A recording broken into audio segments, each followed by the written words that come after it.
Well, good evening, ladies and gentlemen. Welcome to Freedom Project Academy, where we're going to have an overview of my book, To the Victor Go the Myths and Monuments.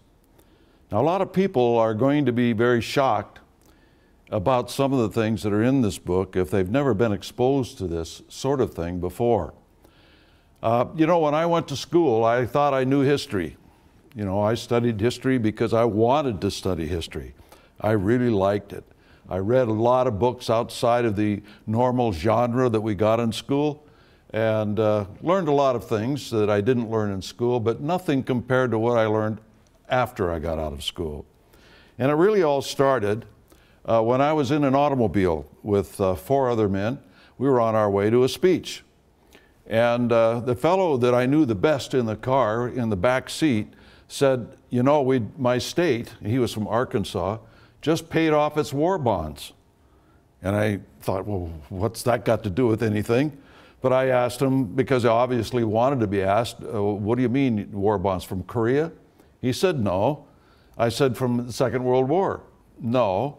Well, when did you buy these war bonds, your state? He said, the Civil War.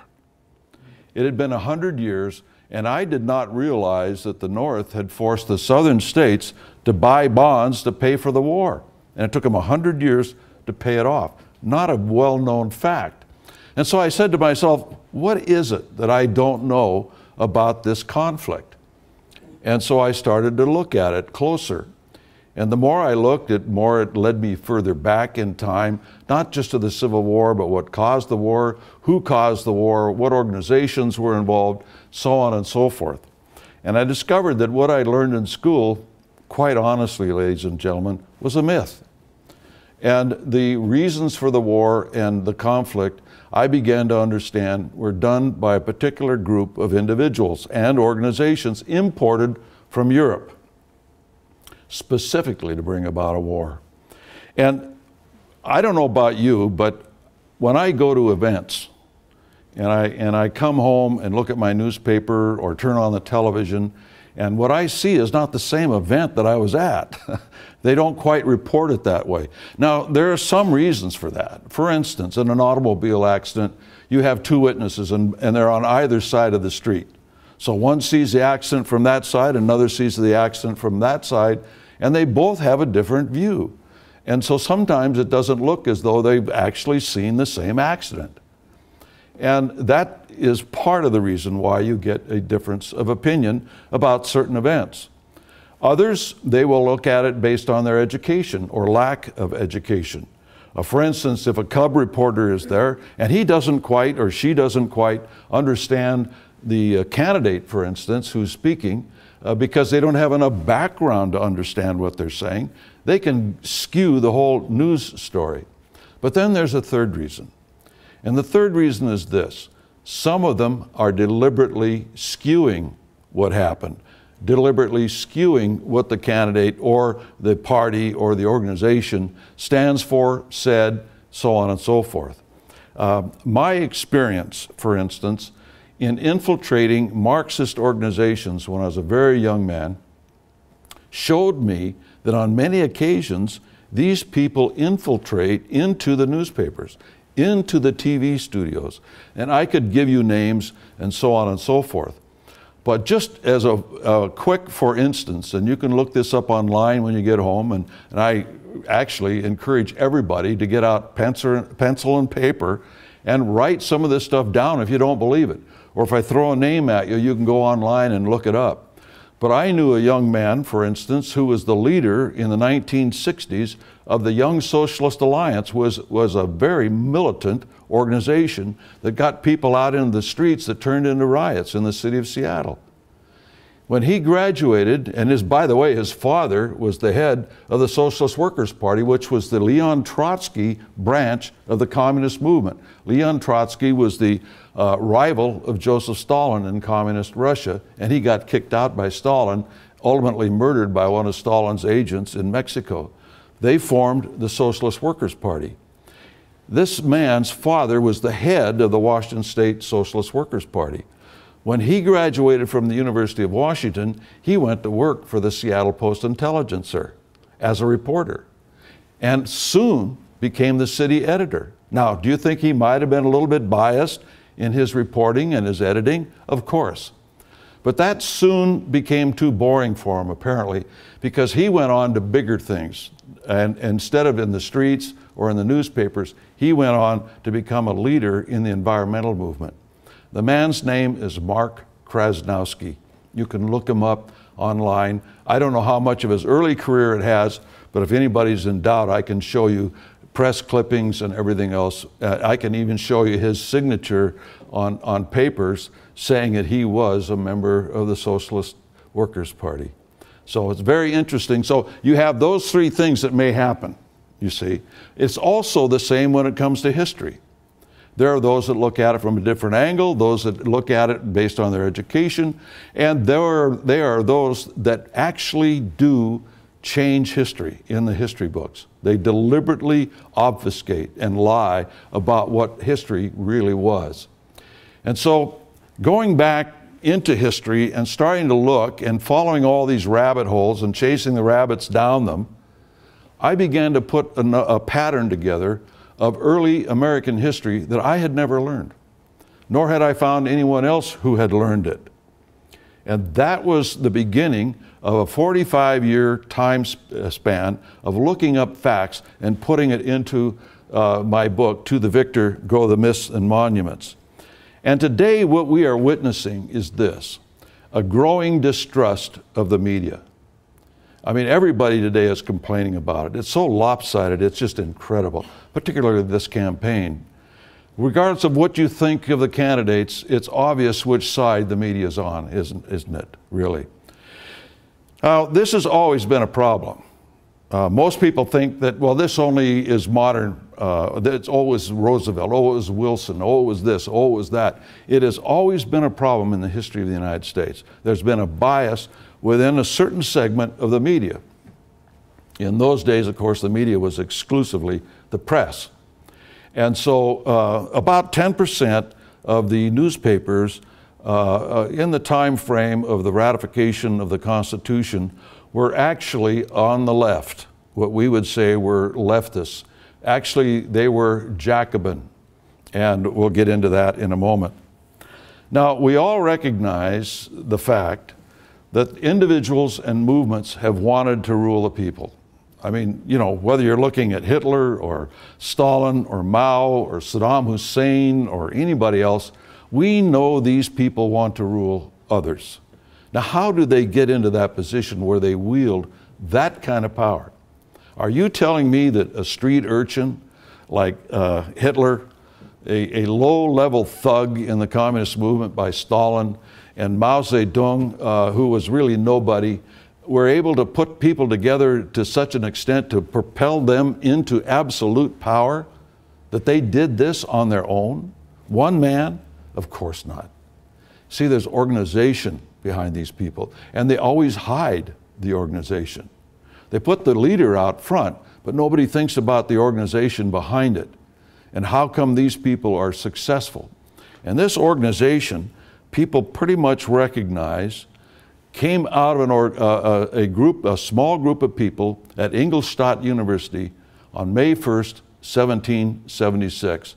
And the founder was Adam Weishaupt with just a small number of students of his.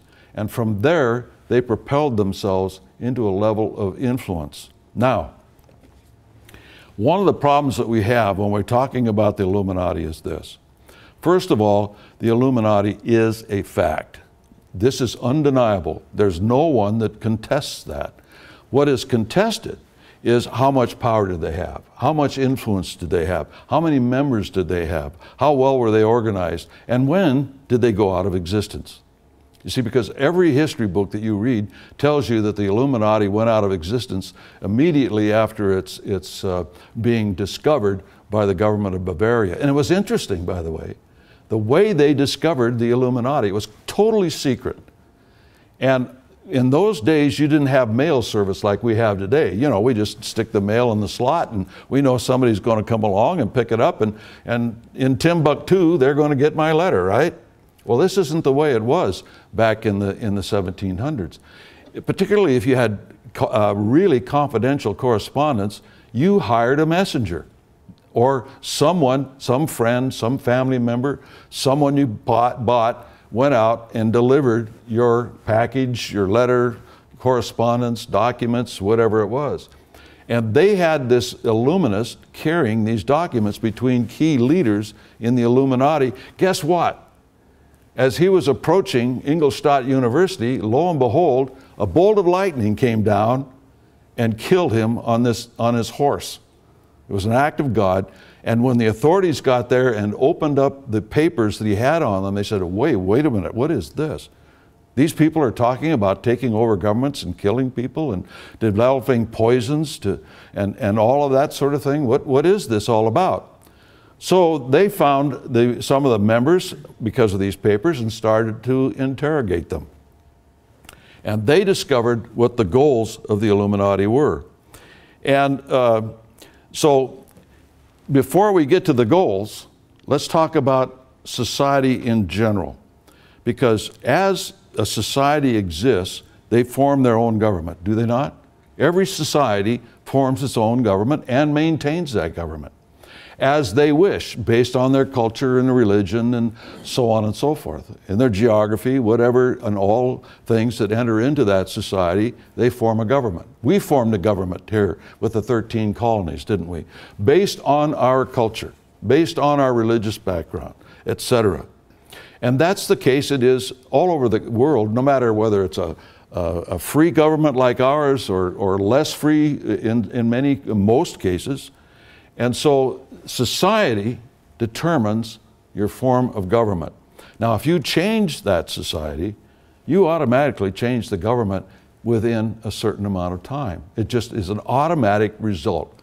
That's why immigration, mass immigration called migration, anytime that's ever happened, there's no time in history when that didn't change the society and the government into which they migrated. No exceptions. That is one of the problems of what's going on in our country today, is they're changing our society. That will ultimately change our system of government. Can't be helped. And Karl Marx knew this. If you read the Communist Manifesto by Karl Marx and Friedrich Engels, they state in there that they want a social revolution. They don't say revolution. You know, we think that they want a revolution. They're going to go in the street and they're going to kill a few people and they're going to establish this new government. They know they can't establish a new government unless they change the society. Now, if they don't change the society enough, what do? They eliminate part of the society, like Cambodia. They took whole cities, literally cities, not little towns, not little villages, whole cities in Cambodia, and marched them out into the killing fields and slaughtered them all because they knew they couldn't change that society without eliminating enough people to do it. You see, they've estimated, for instance, and this is historical fact, that communists have said at least a third of the American people will have to be eliminated in order to make communism work in this country. To get rid of those people that will stand up, who are moral people and won't follow communist orders. Just that simple. But at any rate, getting back to the point, you've got to change society. Marx knew that if they didn't change society, then they could have a counter-revolution in that society, throw the rascals out, and shoot them maybe. I mean, that's what you used to do when you had civil wars and revolutions, right? You shot the loser. I mean, that's the way it was in those days. And so the goal of the Illuminati actually was to change society. Well, how did they propose to do that? So you see the aims of the Illuminati. Excuse me, the overthrow of all government, the destruction of religion. They wanted to get rid of anything that didn't hold allegiance to the state. So they didn't want people believing in God. Didn't matter what the religion was, by the way. They did not want to have the people adhere to a higher authority than the state itself. Get rid of all religion. Abolition of private property. In other words, private property, and this is not taught well in the schools today, is an essential ingredient of a free society. You being able to hang on to the fruits of your labor and not, you know, owning your own house or your own farm and so on and so forth. And the death of individualism and family. Again, they did not want to have anybody just doing what they darn well pleased. and defying the government. And they didn't want people to adhere to the family. The family is really the building block of society, isn't it? And you break up that society, that family, and you start breaking up society. The deification of sensuality. Do we see that in our country today? The deification of sensuality, whatever feels good, do it kind of a thing. The repudiation of marriage. They didn't even want people to be bonded in marriage. And the state control of children. That's why in all of those three cases, these three examples I showed you of Stalin and Hitler and Mao, you go into a classroom in those countries under those rulers, what did you see? You saw a picture of Hitler, Mao, or Stalin at the front of the class, didn't you? And they were required to stand up every day and sing praises to the leader. And that became the substitute for God. And we've seen videos. You can go on YouTube and see all sorts of videos of German kids singing the praises of Adolf Hitler, and so on and so forth. And in the end, the establishment of a world government to be ruled by the Illuminati at the top. And so these are their overall goals to change society, but you can boil them down to two. They have two goals that you should never lose sight of. One is the elimination of God. That is a paramount thing. And two, the building of what they call, and this is not a right-wing deal, they call it the New World Order, a one world government. And so these are the aims of the Illuminati. Now, some of the revolutionaries who were involved in the Illuminati in Europe became very influential on American society.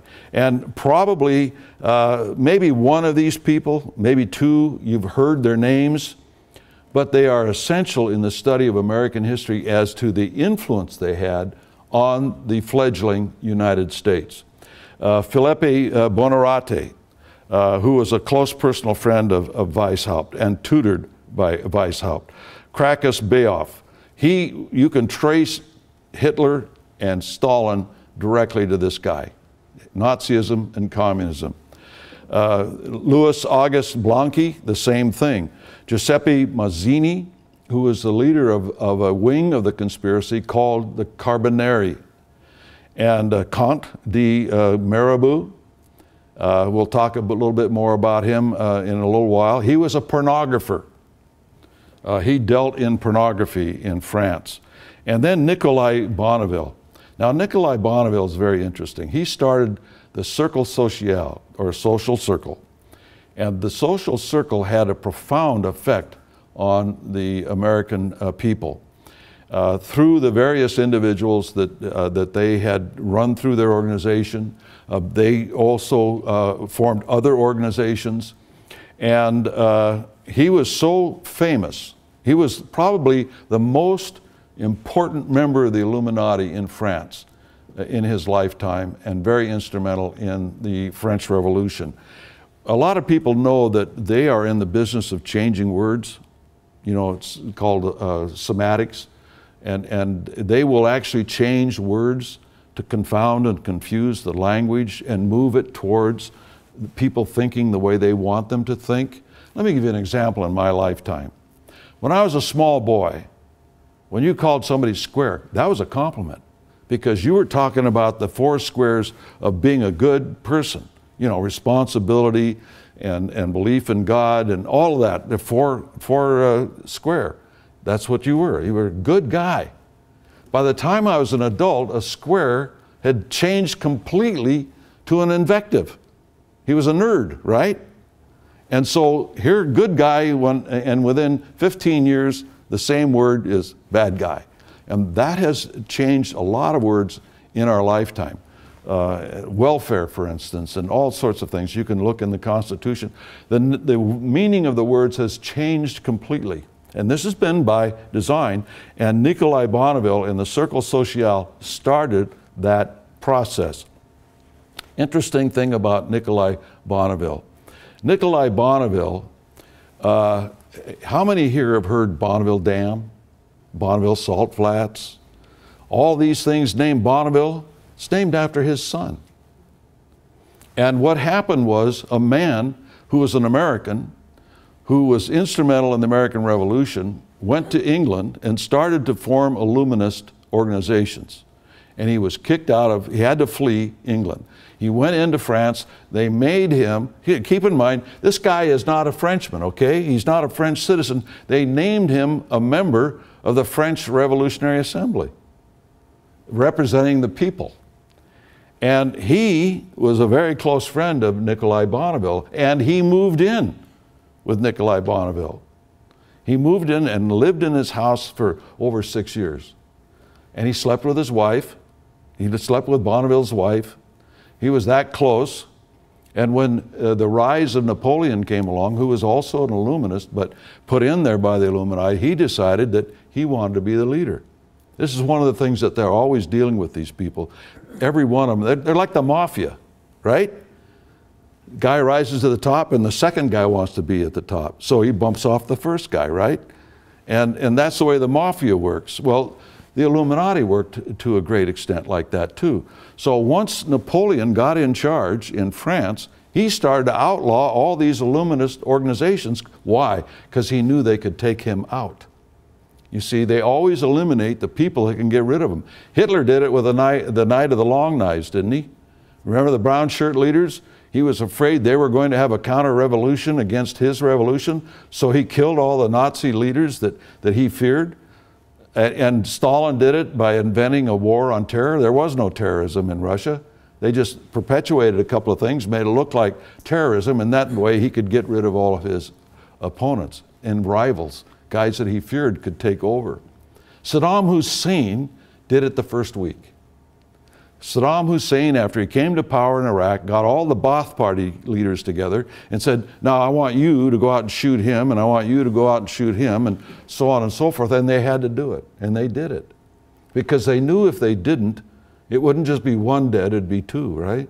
Both of them. So that's how he struck fear into their hearts and literally took over very, very quickly, totally. But at any rate, this guy when Robespierre became the head of the French government, beheading all those people, you know, the Reign of Terror, he imprisoned this man, this American. No one ever knows how he escaped with his life, but he did. And he came back to America, and Bonneville asked him to take his wife and kids to America because he thought he was going to be arrested and killed by Napoleon. So this man brought these kids and the wife back, and he got the oldest son of Bonneville into West Point, and those are the landmarks that are named after Bonneville, Bonneville's son. The man, the American who did this, who was a member of the Illuminati, was a fellow that all of us know, Thomas Paine. Thomas Paine was a member of the Illuminati. Wrote a great thing called Common Sense. After that, you can throw the rest of it away. Most of Thomas Paine's writings after that are used as primers by the communist movement to take people who are basically American in their thinking into rationalism and away from God and building big government. Any rate. Now, the Jacobin movement was imported to America from France, revolutionary France. These Illuminist agents came to the United States trying to take over America during Washington and Adams administrations. And they were controlled by the Illuminati. Now, the interesting thing is, now you can find this out if you look hard enough online, it got so bad that when Philadelphia was the capital of the United States before they built Washington, D.C., it's about 28,000 people lived there. They had a riot of 10,000 people in the streets looking for George Washington to hang him. Now, did you read that in your history book? I sure didn't. But it's there, it's a fact. In fact, Adams, later on, John Adams, when he recounseled with Thomas Jefferson, because they had a falling out there for about a decade or more, Adams wrote Jefferson and said, the only thing that I think saved the United States in that time period was a yellow fever epidemic that hit Philadelphia. And so everybody stayed home. They didn't want to riot anymore. They went home, closed the shutters on their house, stayed inside, and the outside agitators, and there were a lot of them, came into town as part of this movement, they didn't want to go to Philadelphia anymore and catch the yellow fever. As a matter of fact, Benjamin Franklin's grandson died of yellow fever. He was the editor of the Aurora newspaper, which was a Jacobin newspaper. By the way, this movement, the Jacobin movement, evolved into the Democrat Party. It's just that simple. Whether you like it or not, look at history, go back and study it. That's the way it is. At the same time, we had a Rosicrucian influence on America. The Rosicrucians is a secret society that's very, very difficult to research. It is probably one of the most secretive of those that are known. And I've read all their books that I could get my hands on. And they always say the same things relative to who their leaders were down through the ages. For instance, they had a council of three. This is a worldwide council of three, mainly confined basically to Western Europe in all respects. And the leaders of the council of three, and wait for this one, Benjamin Franklin, George Clymer, and Thomas Paine. Now, Thomas Paine, when he left and came to the United States, he was replaced on the Council of Three by Lafayette, Marquis de Lafayette. Lafayette probably belonged to more secret societies and revolutionary organizations than anybody than perhaps Albert Pike, for those of you who know that name. It kind of went into a hiatus. These men all died and they kind of, disappeared, so to speak. And the second Council of Three was revived just before the Civil War. And the individuals who belonged on that was Paschal Beverly Randolph and General Ethan Hitchcock, who was at one time the commandant at West Point, George Lippard. And George Lippard was a young author, and he wrote a lot of books on history. And they were all fiction, but they were so popular and he wrote them so well that people actually took some of those fictional accounts and actually started putting them in history books, to where these history books were talking about this guy's fiction instead of the real thing. One of them is the Liberty Bell, for instance, that when they first rang the Liberty Bell, it cracked when they read the Constitution of the United States. No, that's not true at all. But at any rate, he died young, and he was replaced by an obscure attorney out in Springfield, Illinois, by the name of Abraham Lincoln. And so these were the Rosicrucian leaders who had, by the way, moved to the United States. You see, they moved out of Western Europe and moved the Rosicrucian headquarters to the United States. So all these individuals were Americans, you see. And that happened a lot. And by the way, you can look it up, and no historian debates this, that the Humanidad Lodge in Paris was a Rosicrucian lodge, and the leaders there included Franklin and Lafayette. No debate on that whatsoever by historians. Now, there was a tremendous amount of Illuminati influence through institutions on the government and in our society. For instance, I'm just going to cover a couple of them because there's so many and we haven't got the time. But once the Bavarian government had outlawed the Illuminati, Weishaupt had to flee north, and he went north into Göttingen University and was a professor there with a number of other members of the Illuminati. In fact, out of that institution comes all of the racial prejudices of Adolf Hitler. You can trace all that hate the Jews, the Slavs, all the rest of it comes right out of that university in a direct line to the Nazi Party. And out of that instruction there came individuals like George Bancroft.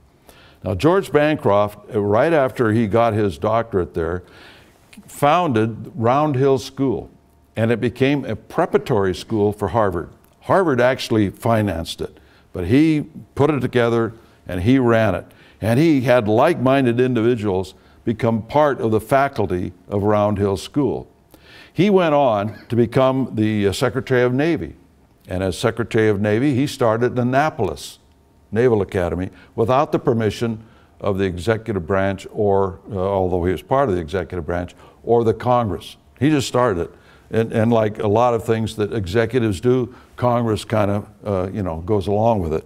Now, you can argue the merits of doing that. We can all say Annapolis is great, it's wonderful. We need training for our young Navy cadets so they can go on and be great admirals and win wars for us and protect our shores and all that. But it was done illegally, basically. And anyway, he was behind it. The other thing is that there were other individuals who were involved in this process out of Göttingen. In fact, Edward Everett was the first American to be awarded a doctorate from Göttingen University. Now, Edward Everett was a very prominent man. You probably know him because he delivered the Gettysburg Address. Now, I know you think Lincoln did, but the actual address was delivered by Edward Everett for about an hour and a half, and Mr. Lincoln stood up and gave this short little dissertation off some notes he made that we think of as today as the Gettysburg Address. But he was not the main speaker. Edward Everett was. And Edward Everett, right after he left Göttingen, the first thing he did when he came back to the United States was to educate Ralph Waldo Emerson. And Ralph Waldo Emerson, his entire life, was involved in the socialist movement and very much a revolutionary. Now, he wrote some very good poetry. I like his poetry, frankly. I've been to that bridge at Concord, where the shot that was heard around the world, where they actually stood up to the British Army from crossing that bridge. There's that Minuteman statue, and on that statue is that poem by Ralph Waldo Emerson that's so stirring regarding the individuals that stood up to the British at that time. But we know that politicians say one thing, doesn't mean they always do what they say. And that a lot was Emerson. Now, I was taught in school, he was a great poet and all that, Thoreau and these guys, they were great Americans and so on, but they were all socialists. At any rate, a couple of things happened in Europe when the Illuminati was discovered. They developed a tactic that was given to them by Weishaupt, that when they get discovered, they are to dive down and then come up into the surface again under a new name with different leaders, but it's actually still the same organization. And they've done this time after time after time. Most people don't even know that the name of the Illuminati wasn't their original name. It was the Perfectionablists. Hard to say. So they changed their name to Illuminati. But at any rate, what they did was this. They formed something, a network called the German Union. And this German Union was designed to help people, supposedly, with being able to get reading materials and books, magazines, that kind of thing. Because in those days, books and magazines were pretty expensive. Sure, the printing press had come along, but it was still very expensive. So what they would do, they would have a little group, say in a small town, and they would pool their money to get this magazine subscription or this book, and then they would pass it around. Well, they had nearly 500 of those societies in the German Confederation. And as a result, they started to control what magazines could stay in business, what publishers could stay in business, because they wouldn't order the books that they didn't want out there. They would order the books that were written and the magazines published by their own minions. And so over a period of time, over many, many years, they started to influence the thinking of the German people. By the time Hitler came along, they were all prepared. But at any rate, that's what they did in Germany. In the United States, they copied the same thing into American literary societies like the Bird Club, Radical Club, Atlantic Club, Saturday Club, and they started to promote themselves. That's literally what they did. The Emersons and the Longfellows and the Whittiers and the Thoreaus all belonged to these societies, and they promoted their own writings. They formed their own magazines and shut everybody else out. See, because I, as an intellectual, am an individualist, right? I'm out there writing and that sort of thing. I'm not part of any organization. I'm just trying to get my viewpoint across, you see. Well, that doesn't work when you've got all these individuals organized to capture the publishing houses and deny me access to these magazines and publications and everything else. There were a lot of good writers and as such in those days. You've never heard of them because they were shut out. Individuals just want to do their individualism. These guys were organized. They not only took over the publishing houses, they not only took over the magazines and started them and the newspapers, they actually started to go into the Christian publishing houses. And the main thing they did there was this. They tried to convince Christians of two things. Being a socialist was really the Word of God. In other words, sharing alike and all that, all this charity business, only it's government charity instead of individual charity. They convinced Christians that that was the way to go. But more important than anything, the thing that they did was to convince Christians not to get involved. In other words, don't get involved in this. Do nothing. They wouldn't change any of the scripture. They wouldn't change the Bible. They would just change the mindset of how you read it. In other words, you're supposed to support your leaders. Like, there are many passages in Scripture that say that, except it's taken out of context. Cover to cover, it's what? Oppose evil and the consequences of not opposing evil. But they got Christians to stop opposing evil. And that's all they had to do. What is the chief enemy of these kinds of people? It is the religious people, is it not? So do you think they're going to leave the religious people alone? That they're not going to attack them in a way that they don't even realize they're being attacked, that they're taking over from the inside? This has been going on, and that's all I'm going to say of it. I didn't want to get into it in my book because I want you to understand what's going on, and once you understand what's going on, you can make up your own mind, right? At any rate, these are communists who influenced American politics. Karl Marx. Now, how did Karl Marx influence American politics? For one thing, he was the titular leader of the communist movement. And all the communist aspect that came into the United States was under his leadership at one time.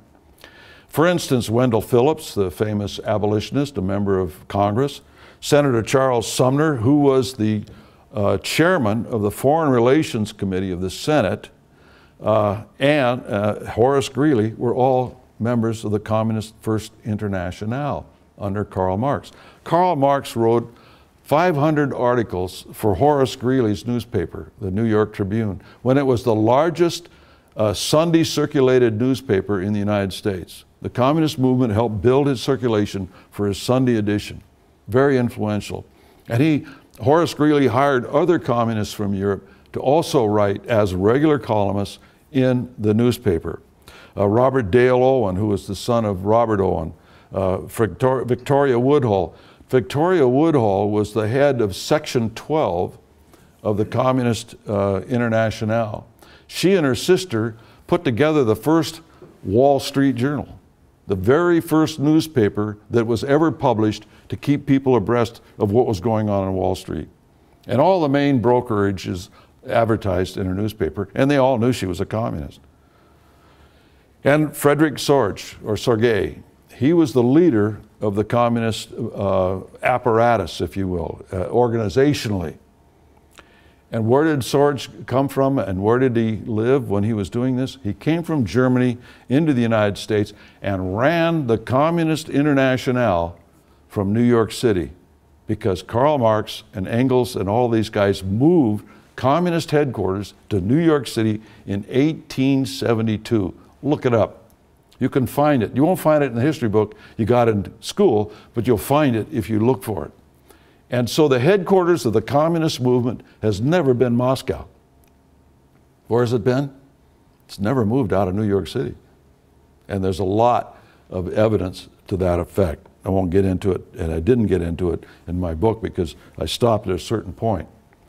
Now, one of the things that we've already said is we need to change society, don't we? And if we're going to affect a revolution, we need to change society. How are we going to do that? Well, the best way is war. You use war to change society. Why? Because in the name of the war effort, you'll stand still for almost anything. You'll have increased taxes, increased regulations, the curtailment of your travel, any number of different things in the name of winning the war. One example is the cigarette tax. In the name of World War II, they put a tax on cigarettes that didn't exist there before by the federal government. Now, when the war was over, did they get rid of that tax? Of course they didn't. But there were a lot of other things as well that they didn't get rid of in the name of winning the war, which were regulatory.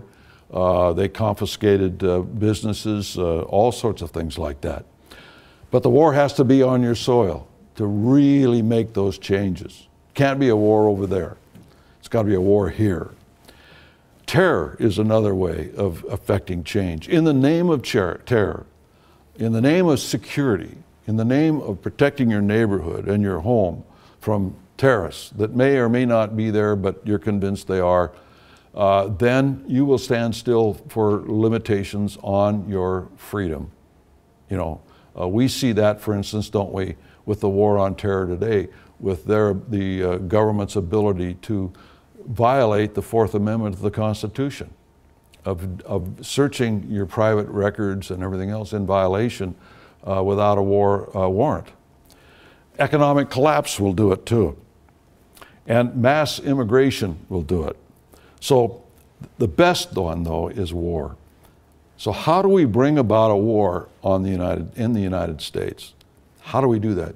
We're not going to get England or France or Spain to invade us. We already had that. The last one was the War of 1812. And the English and everybody knew that they couldn't invade the United States. It's just impossible. So they developed a plan to bring about a war inside the United States.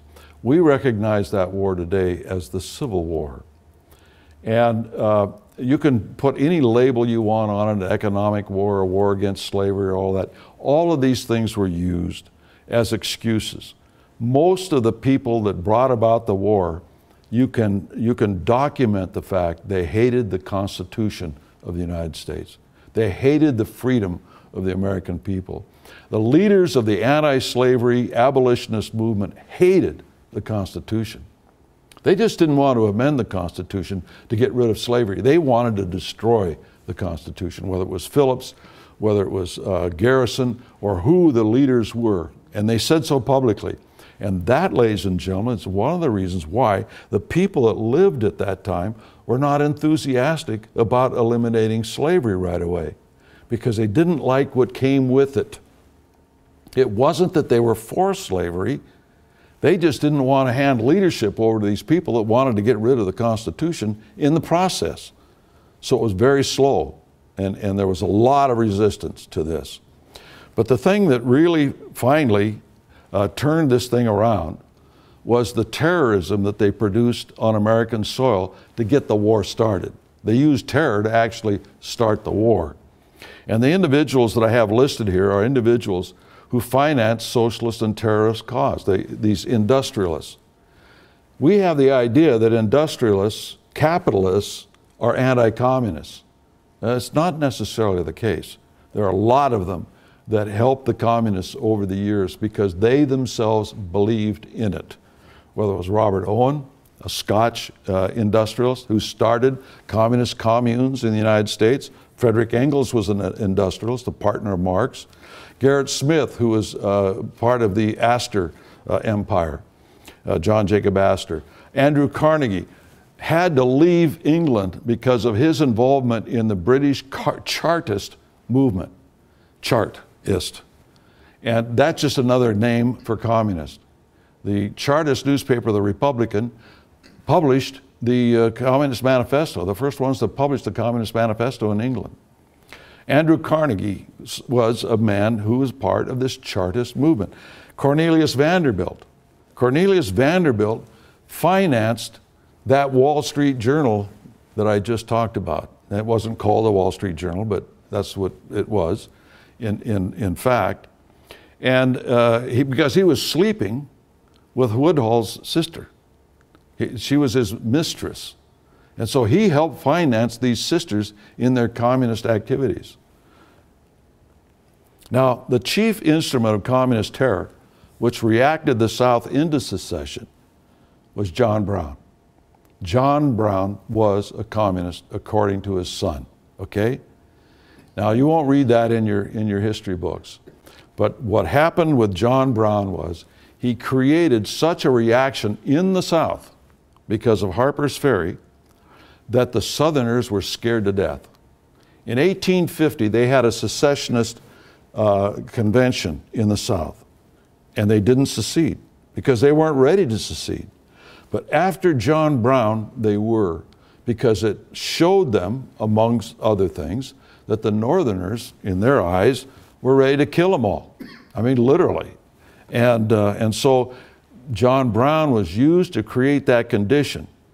And the terrorist John Brown was helped by individuals who can trace their organizations directly to the Illuminati through the First International, like Sumner and Phillips and Greeley. Alan Pinkerton, remember him? He's the guy that helped start the Secret Service in the United States. He was the guy that formed the Pinkerton Detective Agency, using the all-seeing eye as his emblem. In fact, the all-seeing eye of his emblem led to the slogan, Private Eye. That's where that came from, was Pinkerton's illuminist eye. The Carbonari under Hugh Phillips, Skull and Bones, for those of you who've studied that. The man who started Skull and Bones was William Russell. And William Russell was named a trustee of John Brown's will. Now, you won't find that in the modern histories of John Brown.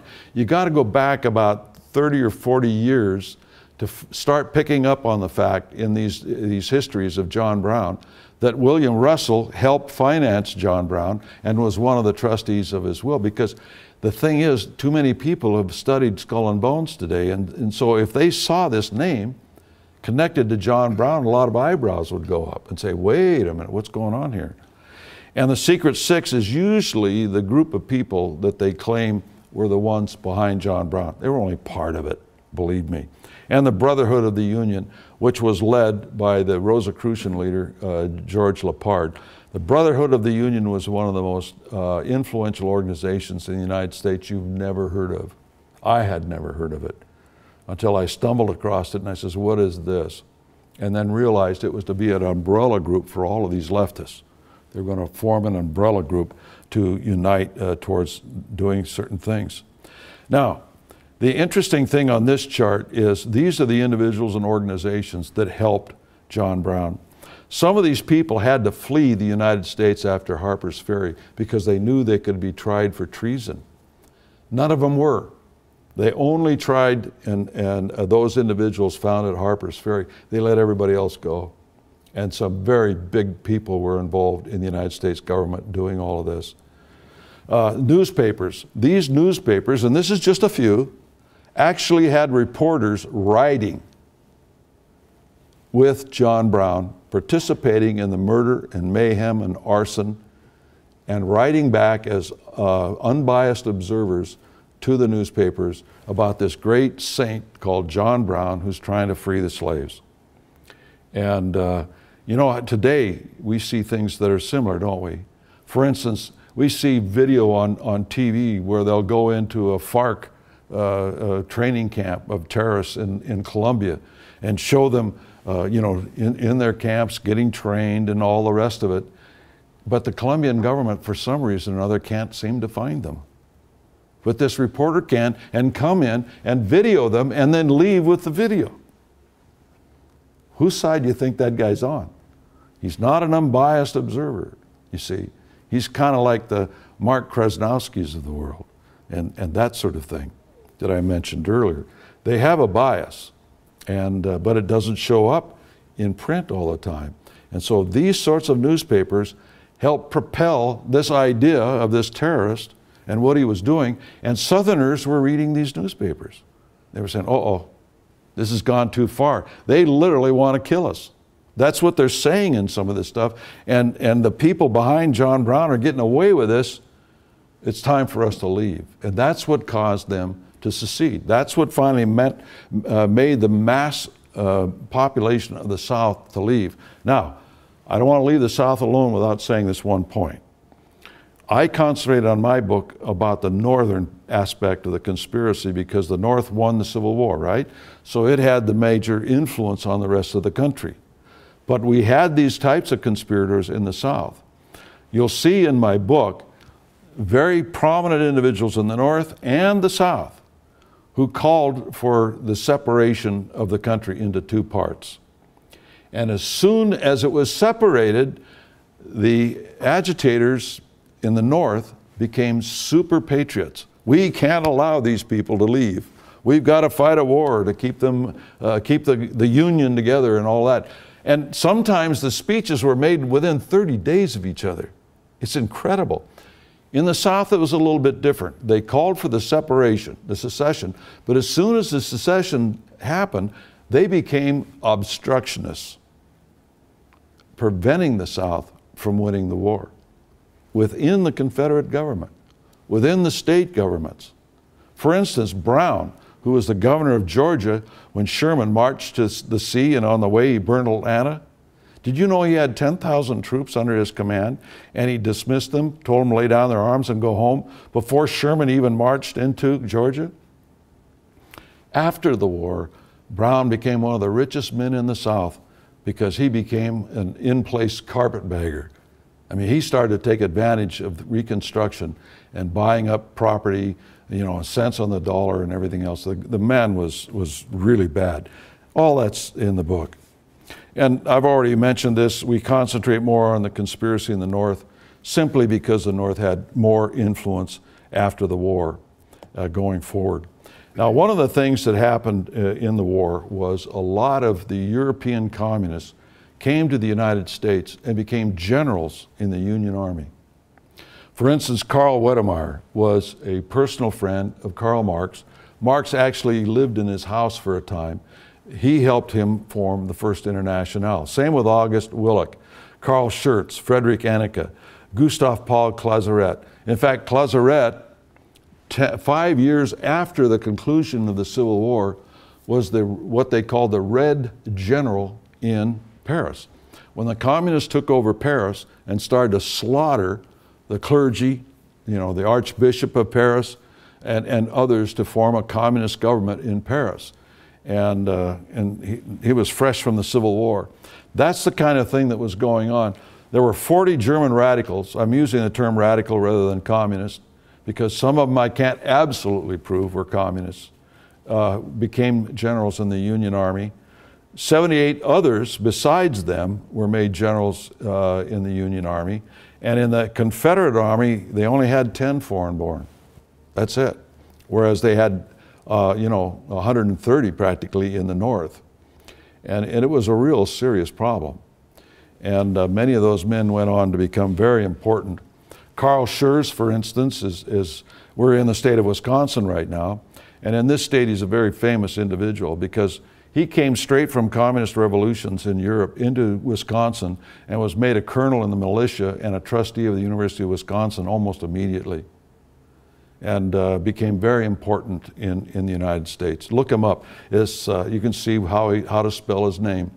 They won't tell you he was a communist, but just when you read it and see what he was involved in, it will be amazing to you. And then start to research this guy. Go back in his life and really spend some time. You will see he was always under communist orders, from the time he was a student at the university, and his main professor was a leader in the communist movement. But at any rate, we document in the book the fact that many of these communists went into foreign service, into the State Department. It was really quite a problem. And we're running out of time now, and I can't really get into some of the things that these men did in foreign service. So let me just end up on this one little note, just to give you one other example of an individual. One of the people that was appointed by President Pierce as our consul in Rome was George Sanders. George Sanders and the future President of the United States, James Buchanan, hosted a dinner for all these communist revolutionaries in London, whereat they advocated overthrowing the governments of Europe and killing all the rulers. And they ended up the banquet by singing the Marseillaise.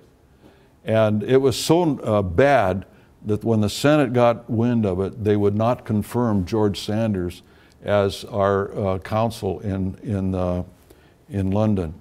When he came home, he gave a speech in New York, wherein he said that we need to have a revolution and reinstitute the guillotine. Only this time we need it driven by steam. Ka-chunk, ka-chunk, ka-chunk. And that was the kind of guys that we were sending overseas. And I'd like to get into the Ostend Manifesto and other things to show these revolutionary involvement in these things. You'll find it all in my book.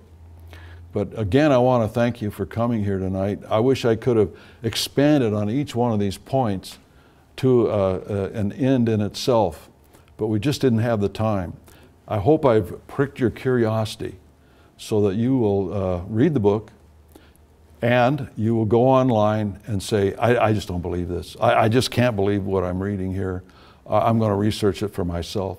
Because one of the things that I wanted to do in my book was to stimulate others from their vantage point to do their own research and hopefully write more books in this early American history that we never learned in school. And I hope one day we will understand that a conspiracy does exist to tear down the United States. They've been working at it for over 230 years. They haven't been successful because of the layers of strength and morality within the American people and the fact that they fight each other.